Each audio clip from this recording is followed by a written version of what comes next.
বড় হওয়ার পরে সব থেকে বেশি মিস করি আমি আমার ছোটোবেলাটাকে। সেই মায়াময় স্মৃতি ভরা ছোটোবেলাটা মানে জীবনেও আমি ভুলতে পারি না। আমার যত দিন যাচ্ছে তত ছোটোবেলার প্রেমে পড়ে যাচ্ছি। কতই না সুন্দর একটা লাইফ ছিল, কত সুন্দর একটা জীবন ছিল, কত বন্ধু বান্ধব, আড্ডা, খেলাধুলা, হইচই। অবশ্য এত আনন্দ করেছি গ্রামের মেয়ে হওয়ার কারণে। গ্রামে থেকে কিন্তু মেয়েরা বাচ্চারা অনেক আনন্দ করতে পারে, যেটা শহরের বাচ্চারা করতে পারে না। আমাদের অনেক বড় ফ্রেন্ড সার্কেল ছিল, সবাই মিলে অনেক বেশি আনন্দ করতাম। সব ফ্রেন্ডরা একসঙ্গে স্কুলে যেতাম, স্কুল থেকে একসঙ্গে ফিরতাম। স্কুল থেকে ফিরেই সবাই মিলে সুন্দর করে একসঙ্গে দলবদ্ধভাবে পুকুরে গোসল করতে যেতাম। এই যে এখন এত গরম পড়ে না, আমার মনে আছে ছোটবেলায় আমাদের এত গরম লাগতো না। অনেক সুন্দর গাছ আমাদের এলাকায়, সুন্দর একটা গ্রাম। বিকেল হলেই আমরা সবাই মিলে পুকুরে ঝাপাঝাপি করে গোসল করতাম। সেই দিনগুলো না অনেক মিস করি। সেই দিনগুলো আর কখনো ফেরত আসবে না। মিস করি আমার সেই প্রিয় বান্ধবীগুলাকে, যাদের সঙ্গে অনেক মধুর সম্পর্ক ছিল। এই ঝগড়াঝাটি, এই মারামারি, আবার সুন্দর করে সবাই মিলে একসঙ্গে খেলাধুলা, ছিল না কোনো হিংসা বিদ্বেষ। এতটা সুন্দর জীবন কাটিয়েছি আমরা। কয়েকটা বান্ধবীরা ছিলাম, অনেক ভালো সম্পর্ক ছিল আমাদের মধ্যে। এখন বড় হওয়ার পরে এক একজন এক এক জায়গায় চলে গিয়েছে, এক একজনের এক এক জেলায় বিয়ে হয়ে গেছে, যার কারণে কারোর সঙ্গে দেখা হয় না তেমন। আবার কিছু বান্ধবীরাও আছে বড় হওয়ার পরে চেঞ্জ হয়ে গিয়েছে, ভাবের চোটে কথাই বলতে চায় না। মানে এইগুলো না আমার অনেক খারাপ লাগে, যে পিছের কথাগুলো অনেক মনে পড়ে। যখন আমি একাকিত্বে ভুগি তখন সবসময় মনে পড়ে যে ছোটোবেলাটা কত সুন্দর ছিল, কত বান্ধবীরা মিলে আনন্দ করছি, হইচই, এই মানে কত আনন্দ করেছি। এই যে গরমের দিনে আমরা সবাই মিলে আমাদের এলাকায় সুন্দর সুন্দর গাছের বাগান থাকতো, সেই বাগানের মধ্যে খেলাধুলা করতাম, অনেক আনন্দ করতাম, অনেক আনন্দ করতাম। তারপরে হচ্ছে মাঠে যেতাম, বিকেলে মাঠে যেয়ে অনেক মজা করে খেলা করতাম। এই দিনগুলো অনেক মিস করি। আসলে ছোটোবেলা তো ছোটোবেলায়, তাই না? তখন হয়তো ছোটোবেলা ভালো লাগতো না, দেন তখন বলতাম কখন বড় হব, কখন বড় হব। বাট এখন ছোটোবেলাকে খুব মিস করি। আমরা কিন্তু চাইলেও সেই ছোটোবেলাকে আর জীবনও ফিরে পাবো না, কখনও ফেরত পাবো না, ফিরে পাওয়া সম্ভব না। আসলে অনেক মিস করি ছোটোবেলার সেই ফ্রেন্ড সার্কেলগুলোকে। বাট এখন কারোর সঙ্গে তেমন সম্পর্ক নেই, যোগাযোগ নেই। অনেক ইচ্ছা করে সব ফ্রেন্ডরা মিলে এক হয়ে যোগাযোগ করি, বাট হয়ে ওঠে না। কারণ হচ্ছে সবাই বিবাহিত জীবন, এক একজন এক এক ধরনের সংসারে নিয়ে ব্যস্ত। কেউ কারোর সঙ্গে দেখা হয় না, যোগাযোগ হয় না, অনেকটা দূরত্ব হয়ে গিয়েছে আমাদের মধ্যে। এই জন্য সবসময় মিস করি আমি আমার প্রিয় ছোটোবেলাটাকে।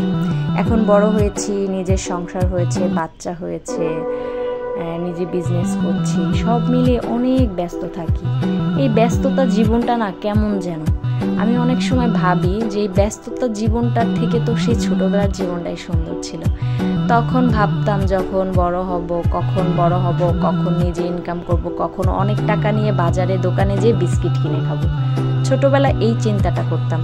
বাট এখন বড় হওয়ার পরে ঠিকই বিজনেস করি, হাতে টাকাও থাকে, কিন্তু ওই যে বললাম না, দোকানে যে বিস্কিট খাওয়ার শখটা নেই। তাহলে বোঝেন যে কতটা মিস করি ছোটোবেলাটাকে। এখন কিন্তু দোকানে যে বিস্কিট খাওয়ার সেই মন মানসিকতা আর নেই। আসলে ছোটোবেলার বান্ধবী তোমরা কে কোথায় আছো আমি জানি না, বাট তোমাদের অনেক মিস করি। অনেক মাঝে মধ্যে অনেক মনে পড়ে, মাঝে মধ্যে ভাবি যে সব আমরা যে ফ্রেন্ড সার্কেলগুলো ছিলাম সবাই মিলে যদি এক হতে পারতাম একটা দিনের জন্য, কিংবা সবাই মিলে একটা দিনে একবার কথা বলতে পারতাম, অনেক ভালো লাগতো। বাট হয়ে ওঠে না, কিভাবে সম্ভব জানি না। তো আশা করছি সকল বান্ধবীরাও আমার মতো মিস করছো। তো এই দিনগুলা আমাদের সবসময় মনে থাকবে যে আমাদের প্রিয় ছোটোবেলাটা কিভাবে কেটেছে। তো আপনাদেরকে কিভাবে কেটেছে প্রিয় ছোটোবেলাটা সেটা একটু শেয়ার করবেন কমেন্ট বক্সে কমেন্ট করে। আর আমার ছোটোবেলাটা বেশি প্রিয় কেটেছে, কারণ হচ্ছে আমার ছোটোবেলা সুন্দর হওয়ার একটাই কারণ, আমি গ্রামের মেয়ে। আর গ্রামের বাচ্চারা প্রচুর স্বাধীনতা পায়, একদম উন্মুক্ত থাকতো, প্রচুর খেলাধুলা এইগুলো নিয়েই থাকতাম আমরা। না মোবাইল ফোন টিভি এগুলো নিয়ে থাকতাম না। দেন আমরা সবসময় চিন্তা করতাম কিভাবে খেলাধুলা করা যাবে মাঠে, কিভাবে আনন্দ করা যাবে, কিভাবে সব ফ্রেন্ডরা মিলে একসঙ্গে চকলেট কিনে খাওয়া যাবে, আম তেঁতুল এই ধরনের জিনিস খুঁজে বেড়াতাম। দলবদ্ধভাবে এগুলো খুঁজে বের করে খেতাম একসঙ্গে মিশে। আর এখনকার বাচ্চারা দেখবেন ফ্রেন্ড সার্কেল কাকে বলে বোঝে না। ওরা ফ্রেন্ড সার্কেল মানেই বোঝে ফোন এক জায়গায় 10টা ফ্রেন্ড হলে 10 জন 10টা ফোন নিয়ে বসে বসে ফোন টিপাটিপি করবে এবং 1 প্লেট ফুচকা খেলেও হয়ে গেল। এইটাই ওদের লাইফ, এভাবেই ওরা বড় হচ্ছে। দেন আমরা কিন্তু এভাবে বড় হইনি। আমাদের ছোটোবেলাটা বেশি সুন্দর ছিল। আমাদের ছোটোবেলার মতো এখনকার বাচ্চাদের ছোটোবেলা না, বয়সটা কিন্তু বেশি না এবং সময়েরও বেশি পার্থক্য নেই, তবে সব কিছু কম সময়ের মধ্যে পরিবর্তন হয়েছে। তো আমি যে অনেক আগে জন্ম নিয়েছি তা কিন্তু না, কিন্তু আমাদের ওই টাইমটাই সুন্দর ছিল, বেস্ট ছিল। এখনকার বাচ্চাদের দেখি প্রচুর মোবাইল ফোনে আসক্ত। তারা একটা জায়গায় বসলে 10 জন বসলে 10 জনের হাতে 10টা ফোন থাকবে, ফোন টিপাটিপি করলো, দেন 10 প্লেট 10 জনে ফুচকা খেয়ে চলে আসলো। এইটাই ওদের লাইফ। আর আমরা তখন ফোন কাকে বলতো তাই বুঝতাম না, ফোন তো ধরতামই না, বাট অনেক খেলাধুলা করতাম আমরা। হাড়ি পাতিল, তারপরে হচ্ছে গ্রামে অনেক ধরনের খেলা আছে, যে খেলাগুলো খেলতাম, অনেক মজার দিনগুলো কাটতো। সমস্ত ফ্রেন্ড সার্কেলরা মিলে অনেক আনন্দ করেছি, অনেক। আর সব থেকে মিস করি ছোটোবেলা এই গরম পড়লেই দলবদ্ধভাবে সবাই মিলে পুকুরে চলে যেতাম গোসল করতে। সবাই মিলে যখন পুকুরে গোসল করতাম, ওই দিনটা ছিল বেস্ট।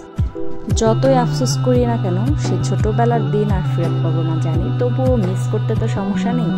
তো এই জন্য মাঝে মধ্যে ছোটোবেলাটাকেও মিস করতে অনেক ভালোবাসি। এইটা আমার অনেক ভালো লাগা কাজ করে।